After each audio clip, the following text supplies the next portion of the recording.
সুপ্রিয় দর্শক, আসসালামু আলাইকুম। আপনাদের সবাইকে স্বাগত জানাচ্ছি এখনকার আলোচনা। আপনাদের সঙ্গে আছি আমি সিরাজুল ইসলাম।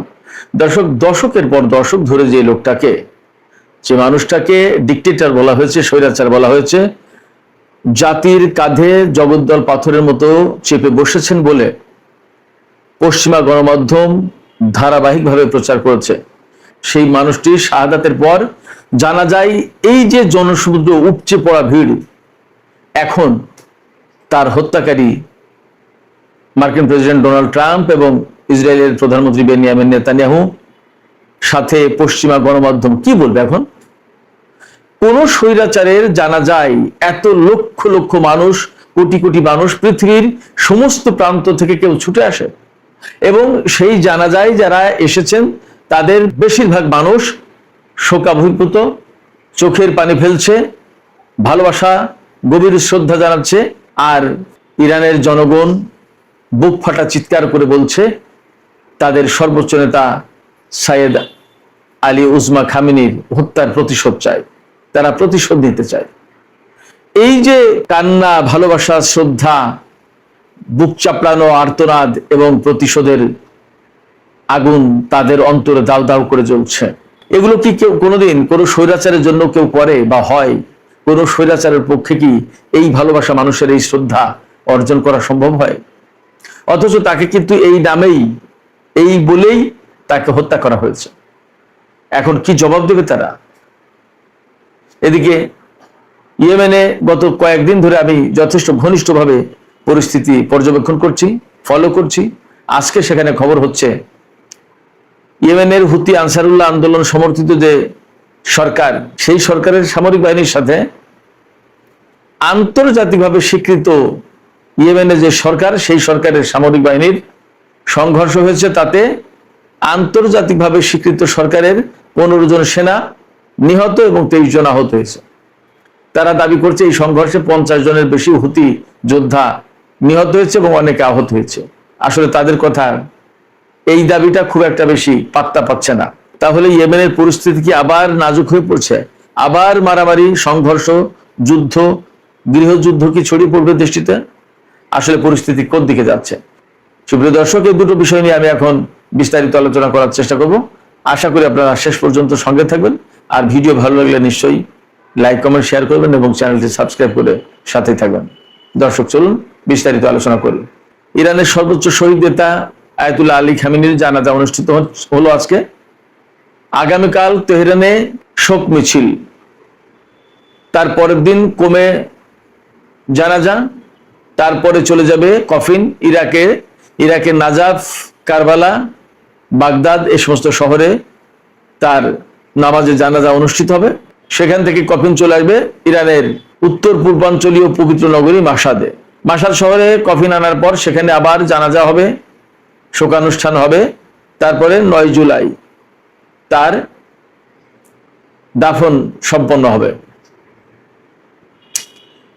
কিন্তু আমরা এখন যা দেখছি, সর্বোচ্চ নেতার শাহাদাতের পর থেকে এই পর্যন্ত মানুষ কখনো চুপ থাকলো না। সব সময় তার হত্যার বিচার চেয়ে রাস্তায় দিন রাত যাপন করলো ইরানের হাজার হাজার লাখ লাখ মানুষ। তার হত্যার বিচার চেয়ে এখন শোক মিছিল হচ্ছে, প্রতিবাদ মিছিল হচ্ছে, স্লোগান হচ্ছে। সেই স্লোগানে নেতৃত্ব দিচ্ছেন ইরানের বিপ্লবী নারীরা। দিকে দিকে একই কথা, সর্বোচ্চ নেতার হত্যার বিচার চাই, সর্বোচ্চ নেতার হত্যার প্রতিশোধ চাই।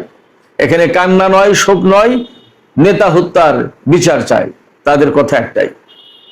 এবং ইরানের সর্বস্তরের মানুষ, ইহুদি, খ্রিস্টান, শিয়া, সুন্নি, জরাথ্রুস্ট, যে পর্যায়ের যে অঙ্গনের মানুষ থাকুক না কেন, তারা সবাই সর্বোচ্চ নেতার এই শোক মিছিলে সামিল হচ্ছে, শোকের অনুষ্ঠানে সামিল হচ্ছে, তার প্রতি শ্রদ্ধা জানাচ্ছে, সম্মান জানাচ্ছে। একইভাবে সারা দুনিয়ার সমস্ত প্রান্ত থেকে মানুষ ছুটে এসেছে ইরানের বুকে। সর্বোচ্চ নেতার বিদেহী রুহের মাগফিরাত কামনা করছেন তারা, সর্বোচ্চ নেতার প্রতি সম্মান জানাচ্ছেন, সর্বোচ্চ নেতার প্রতি তাদের ভক্তি, ভালোবাসা, শ্রদ্ধা জানাচ্ছেন এবং তারা সবাই শোক প্রকাশ করছেন। অনেকে বলছেন, বিশ্ব নেতাদের অনেকেই বলছেন সর্বোচ্চ নেতা, প্রতিবাদ প্রতিরোধের উজ্জ্বল পথ তিনি আবিষ্কার করে দিয়ে গেছেন। বিশ্ববাসীর নেতা ছিলেন তিনি, বলছেন মানুষ এভাবে। একজন স্বৈরাচারকে কি কেউ এইভাবে এত সম্মান দেখায়, এত শোক করে কারোর জন্য, কোন স্বৈরাচারের জন্য? এমনকি আমেরিকার কোন প্রেসিডেন্টের জন্য এরকম কোন এত মানুষ জড়ো হয়েছে, পৃথিবীর প্রান্ত থেকে ছুটে এসেছে? জর্জ আব্রাহাম লিঙ্কনের জন্য নাকি 2.5 লাখ মানুষ সমবেত হয়েছিল তার শেষকৃত্য অনুষ্ঠানে, সবচেয়ে বেশি নাকি এটা। কোথায় 2.5 লাখ আর কোথায় 2.5 কোটি 3 কোটি? ইরানের সর্বোচ্চ নেতার প্রতি সম্মান জানাতে মানুষ ছুটে এসেছে। 2.5 লাখ মানুষের শ্রদ্ধা ভালোবাসা দিয়ে শেষকৃত্য অনুষ্ঠান যদি সম্পন্ন হয়, আর সেই মানুষ যদি গণতন্ত্রের প্রতীক হয়, তাহলে 2.5 কোটি মানুষ যে নেতার প্রতি সম্মান, শ্রদ্ধা, ভালোবাসা, ভক্তি জানালো এবং যার হত্যার প্রতিশোধ নেওয়ার জন্য মুহুর্মুহু স্লোগান হচ্ছে, সেই নেতাকে গণতন্ত্রের বা সেই নেতাকে মানুষের নেতা বলবেন, নাকি 2.5 লাখ মানুষের নেতাকে গণতন্ত্রের প্রতীক বলবেন? কে বড় নেতা? সবচেয়ে বড় কথা হচ্ছে যে ইরানের জনগণ দ্বারা নির্বাচিত, জনগণের প্রতিনিধি, জনগণের ইমাম ইরানিরাই নির্বাচন করেছে। ভালো মন্দ সেটা ইরানিরা দেখবে। এটা দেখার দায়িত্ব কি কেউ ডোনাল্ড ট্রাম্পকে বা নেতানিয়াহুকে দিয়েছিল? এখন যে সেই দেশের মানুষ এক বাক্যে সবাই বলা যায় সর্বোচ্চ নেতার প্রতি শ্রদ্ধা জানাচ্ছে, সম্মান জানাচ্ছে এবং তার হত্যার বিচার চাইছে, তার হত্যার প্রতিশোধ চাইছে, এই প্রত্যাশার কি জবাব হবে? সর্বোচ্চ নেতার রক্তের বদলা নেওয়ার জন্য যে সমস্ত মানুষ দাবি জানাচ্ছে, সেই দাবিকে কিভাবে অ্যাড্রেস করবে ডোনাল্ড ট্রাম্প আর নেতানিয়াহু? তাদের কাছে কি জবাব আছে এখন? ইরানিরা ঠিক এইভাবেই ভাবছে।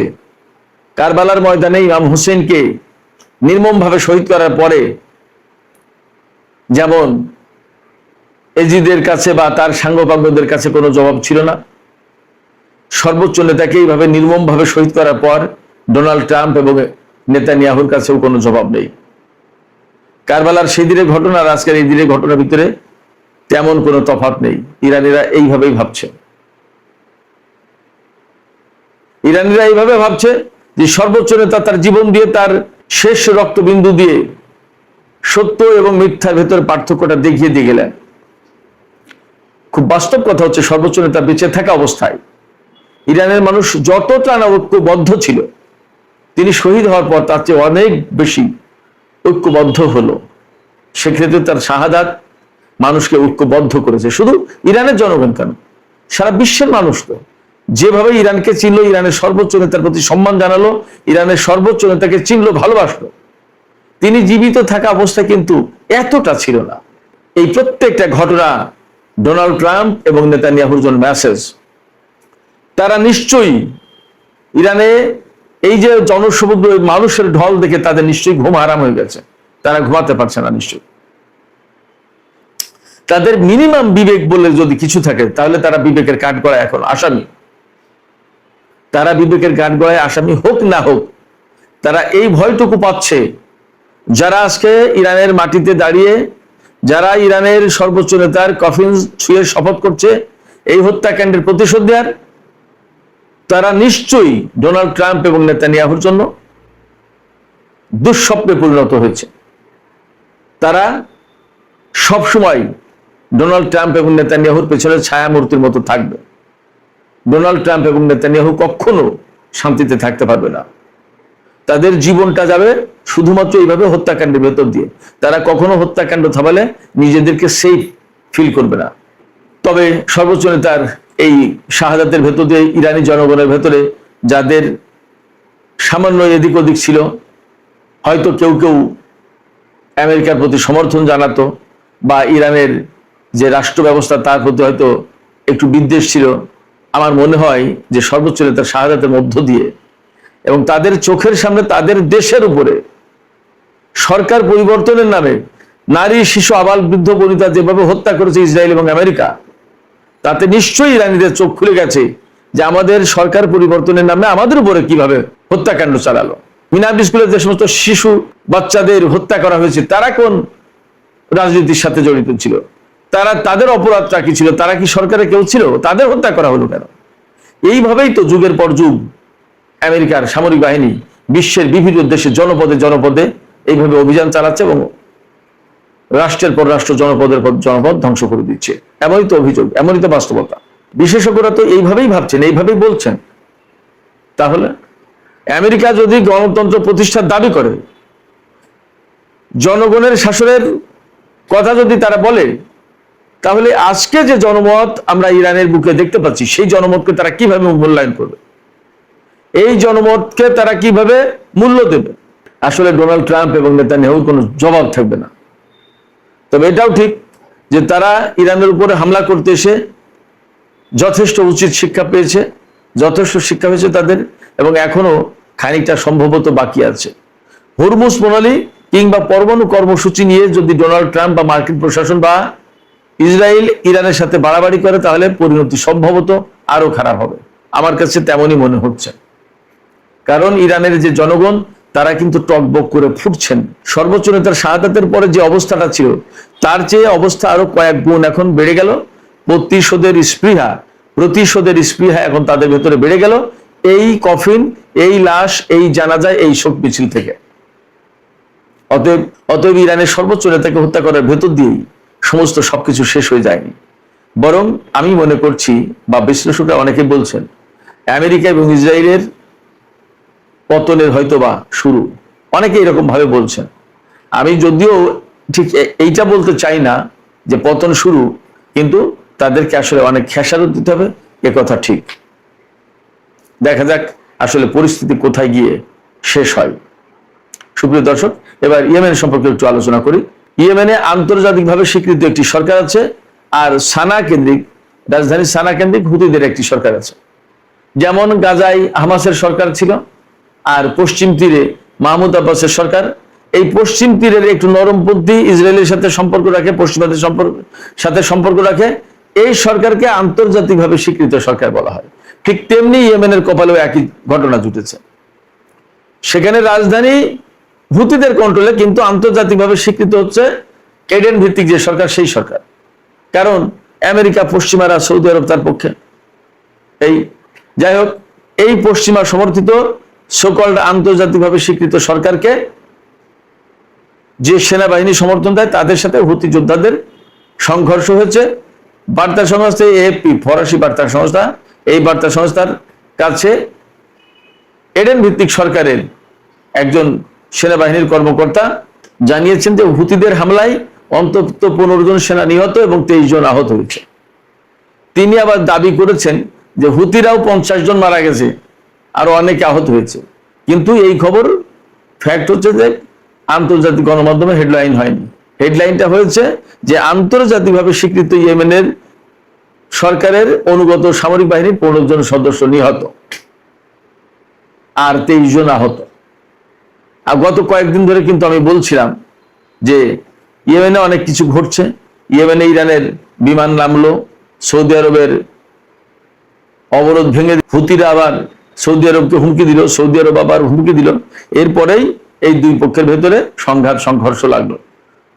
এই সংঘর্ষটা হয়েছে মূলত ইয়েমেনের পশ্চিমাঞ্চলে। ইয়েমেনের পশ্চিমাঞ্চলে আল হুদাইদা এই প্রদেশে। এটা কিন্তু একেবারে লোহিত সাগরের তীরবর্তী একটা প্রদেশ, এর সাথে কিন্তু সৌদি আরবের সীমান্ত রয়েছে। ধারণা করার যথেষ্ট কারণ আছে যে ইয়েমেনের ভেতর থেকে আসলে সৌদি আরব এখনো তার হাত গুটিয়ে নেয়নি। সে এখানে এখনো নানা রকমের খেলতামাশা করতে চায়, কিন্তু আঞ্চলিক যে পরিস্থিতি, তাতে তাদের হুঁশ হওয়া উচিত যে এই পরিস্থিতিতে তাদের কি করা দরকার। ভুল ক্যালকুলেশন করলে কিন্তু তারা বিপদে পড়বে এবং আঞ্চলিক পরিস্থিতি আবার ঘুরে যাবে। সে জায়গা থেকে আমি মনে করি সৌদি আরবের ইয়েমেনের সংকট সমাধানের ব্যাপারে একটা জরুরি ভিত্তিতে সমর্থন দেওয়ার দরকার, এবং ইয়েমেনে যাতে এই ধরনের অভ্যন্তরীণ কোন্দলে নিজেদের সেনারা অপর পক্ষের সাথে গোলমাল বা যুদ্ধ করে যাতে হতাহতের ঘটনা না ঘটে, সেই দিকে নজর দেওয়া উচিত, সেই ব্যবস্থা করা উচিত। অন্তত এখানে সৌদি আরব যদি একদম চুপ থাকে, তাহলেও আমার মনে হয় যে পরিস্থিতি স্বাভাবিক হয়ে যাবে। তো সেক্ষেত্রে আমরা প্রত্যাশা করব আন্তর্জাতিক অঙ্গন এবং সৌদি সরকার সবাই ইয়েমেনের এই সংকট সমাধানের ক্ষেত্রে ইতিবাচকভাবে এগিয়ে আসবেন। সুপ্রিয় দর্শক, এখনকার আলোচনা এখানে শেষ করতে চাইছি। যাবার আগে আপনাদের কাছে জানতে চাই, সর্বোচ্চ নেতা, ইরানের সর্বোচ্চ নেতাকে যে ডিক্টেটর বলে তাকে হত্যা করা হলো, এখন যে জনসমুদ্র দেখছে, এই অবস্থায় ডোনাল্ড ট্রাম্প এবং নেতানিয়াহুর কি জবাব হবে? তারা কি জবাব দেবে? আর এই অবস্থায় ইরানের বিপুল সংখ্যক মানুষ প্রতিশোধের কথা বলছে। আসলে পরিস্থিতি কোথায় যাবে, কি হবে, আপনাদের মতামত জানিয়ে কমেন্টে লিখুন। আর ভিডিও ভালো লাগলে আবার বলি, লাইক কমেন্ট শেয়ার করবেন এবং চ্যানেলটি সাবস্ক্রাইব করে সাথেই থাকবেন। সুপ্রিয় দর্শক, এখনকার মতো এখানে আলোচনা শেষ করছি। আপনারা সবাই অনেক অনেক ভালো থাকুন। আল্লাহ হাফেজ। দর্শক অবশ্যই শুরু থেকে শেষ পর্যন্ত দেখছেন, জানছেন। অবশ্যই আপনাদের মূল্যবান মতামত কমেন্টে জানিয়ে দিবেন। তো সবাই ভালো থাকবেন। ধন্যবাদ সবাইকে।